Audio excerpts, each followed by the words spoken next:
Hi, so I'm going to discuss about the role of the nurse in the insertion of peritoneal dialysis catheter, the type of material that the catheter is made from, advantages and disadvantages, the pre-insertion preparation of the patient, pre and post-operative care, and the long-term care of the exit site.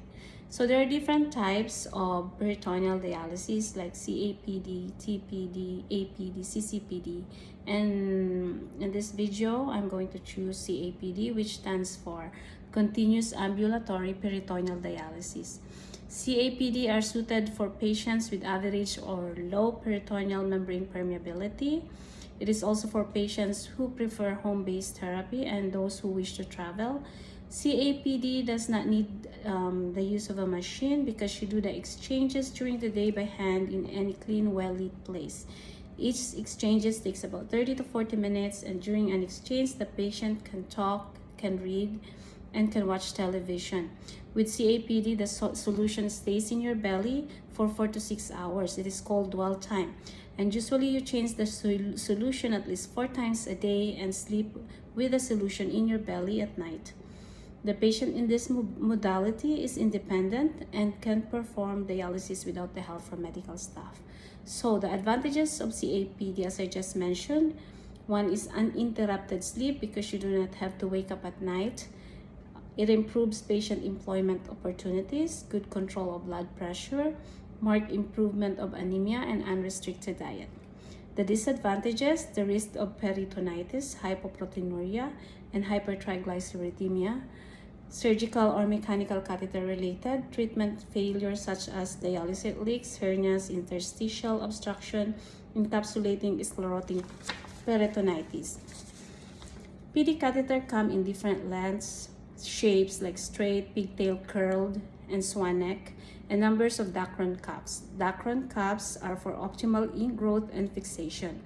So in this video, I'm going to use a swan neck pre-sternal catheter.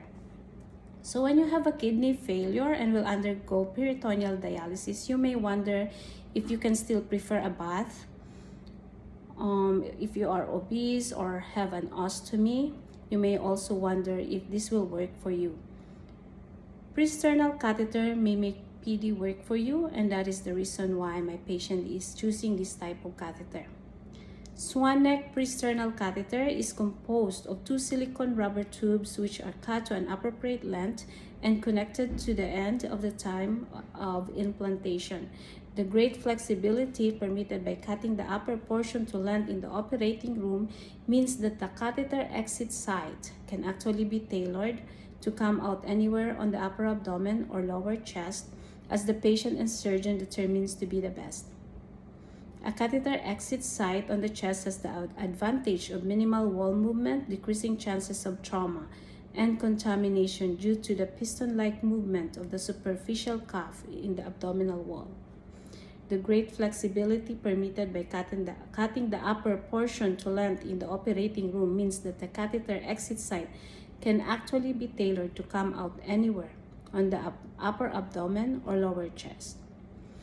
The advantages of pre-sternal swan neck catheter: one is decreased risk of exit site infection, decreased risk of peritonitis, decreased risk of intraperitoneal tip migration, decreased risk of pericatheter leaks, and better psychological acceptance of the catheter.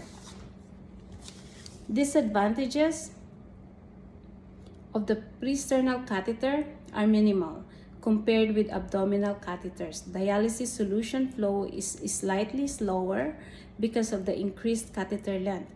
However, slower flow isn't significant clinically.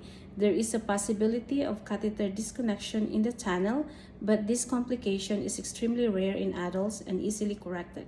Finally, the implantation technique is more challenging compared with that of single-piece abdominal catheter. Now I'm going to discuss about the pre-insertion care. PD catheter should be placed 2 weeks before starting peritoneal dialysis to allow tissue ingrowth and prevent leaks. If dialysis has to start before the 2 weeks healing period, the patient must be in a supine position with a small field volume.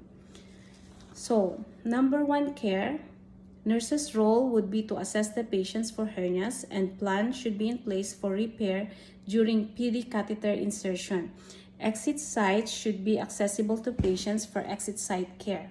Have the patient shower in the morning of insertion using chlorhexidine. Bowel preparation to avoid distended bowel that could interfere with the placement and function post-insertion. Advise the patient to empty the bladder and insert Foley catheter in patients with neurogenic bladder. Prophylactic antibiotics prior to PD catheter insertion, usually an hour prior.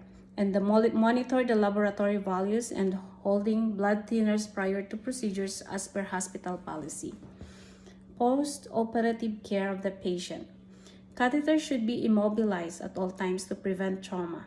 Avoid activities that will increase intra-abdominal pressure like coughing, straining with stool, bending over, squatting, stair climbing. Leave exit site for 7 to 10 days after insertion of the catheter. Exit site dressing remains 7 to 10 days to minimize bacterial colonization during the healing period. PD catheter must be flushed with 500 to 1,500 ml of PD fluid solution to check for patency. PD should not be started until healing at exit site and tissue ingrowth into the catheter's Dacron cuffs have been taken place. Usually that's after 10 days. If PD is required prior to the 2 weeks healing period, may do PD with low volumes in supine position to prevent leakage. Now I'm going to discuss about the long-term care of exit site. And it begins when the exit site is healed, usually 2 to 3 weeks post-implantation. A healed exit site has no gapping, no erythema, no drainage, crustings, or tenderness. Exit site should be cleaned if it becomes wet or dry. So most clinics recommend daily care. Hand washing is very important, should be done before touching the catheter. The site may be cleaned with liquid antibacterial soap or any antiseptic that is non-cytotoxic. Harsh solution should be avoided as they can cause skin damage that predispose to bacterial infections. To prevent contamination, soaps and antiseptic should not be transferred from one container to another. Vinegar can be used for exit site cleansing in conditions when water is contaminated or unavailable. Always secure PD catheter to promote immobilization, reduce risk of trauma and infection. Swimming and bathing can still be considered as long as waterproof or occlusive dressing is applied.